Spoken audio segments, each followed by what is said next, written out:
नमस्कार, आप हैं इंडियन न्यूज बिजनेस पर और मैं हूं आपके साथ गौरव सिंह सैनी। 7 मई को सुप्रीम कोर्ट आईएमए की ओर से दायर याचिका पर सुनवाई कर रही थी। इसमें कहा गया है कि पतंजलि ने कोविड वैक्सीनेशन और एलोपैथी के खिलाफ नेगेटिव एडवर्टीजमेंट किया था। जस्टिस हेमा कौली और जस्टिस एहसानुद्दीन अमानतुल्लाह की बेंच इस पर सुनवाई कर रही थी। कोर्ट ने कहा कि अगर लोगों को प्रभावित करने वाले किसी भी प्रोडक्ट या सर्विस का विज्ञापन यानी एडवर्टीजमेंट भ्रामक पाया जाता है तो इसमें सेलिब्रिटीज और सोशल मीडिया इन्फ्लुएंसर जो है वो इक्वली रिस्पॉन्सिबल माने जाएंगे। इसके साथ ही अदालत ने कहा कि ब्रॉडकास्टर को भी कोई भी विज्ञापन यानी कोई भी एडवर्टीजमेंट दिखाने से पहले सेल्फ डिक्लेरेशन फॉर्म सबमिट करना पड़ेगा, जिसमें कहा जाएगा कि विज्ञापन के नियमों का अनुपालन करते हैं। मींस जो भी ब्रॉडकास्टर होगा वो पूरी तरीके से जो भी विज्ञापन के नियम होंगे उनको पूरी तरीके से फॉलो करेगा। अदालत ने कहा है कि टीवी ब्रॉडकास्टर सर्विस पोर्टल पर घोषणा अपलोड कर सकते हैं और आदेश दिया गया है कि प्रिंट मीडिया के लिए भी 4 हफ्ते के अंदर पोर्टल स्थापित किया जाए। कोर्ट ने भ्रामक एडवर्टीजमेंट से जुड़ी 2022 की गाइडलाइन का भी जिक्र किया है।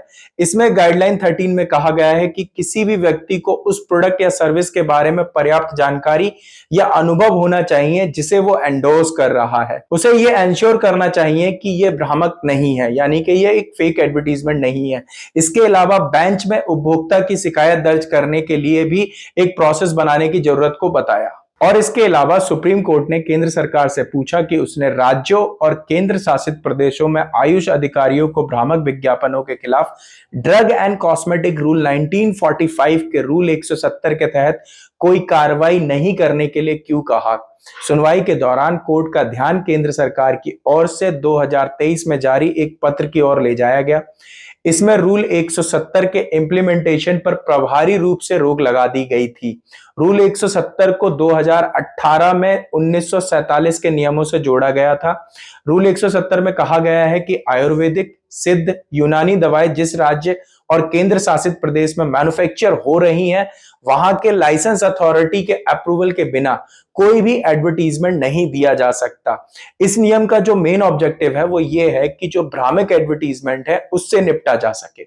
जस्टिस हेमा कोहली और जस्टिस एहसानुद्दीन अमानतुल्लाह की बेंच ने बताया कि रूल 170 को कई हाई कोर्ट में चुनौती दी गई है।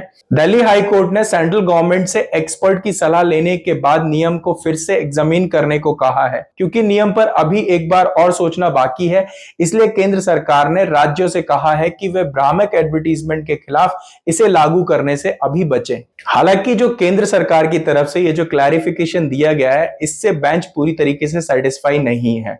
अब अगर हम दूसरी तरफ बात करें तो IMA president doctor RB Ashokan की टिप्पणियों पर भी कोर्ट ने कड़ी आपत्ति जताई है और नोटिस जारी कर दिया है। एक्चुअली 23 अप्रैल को सुप्रीम कोर्ट ने आईएमए की आलोचना की थी। इसके बाद आईएमए प्रेसिडेंट अशोकन ने एक न्यूज एजेंसी के दिए इंटरव्यू में कोर्ट की टिप्पणी को दुर्भाग्यपूर्ण बताया था। तो ये थी कुछ इन्फॉर्मेशन जो हमने आपके साथ शेयर की।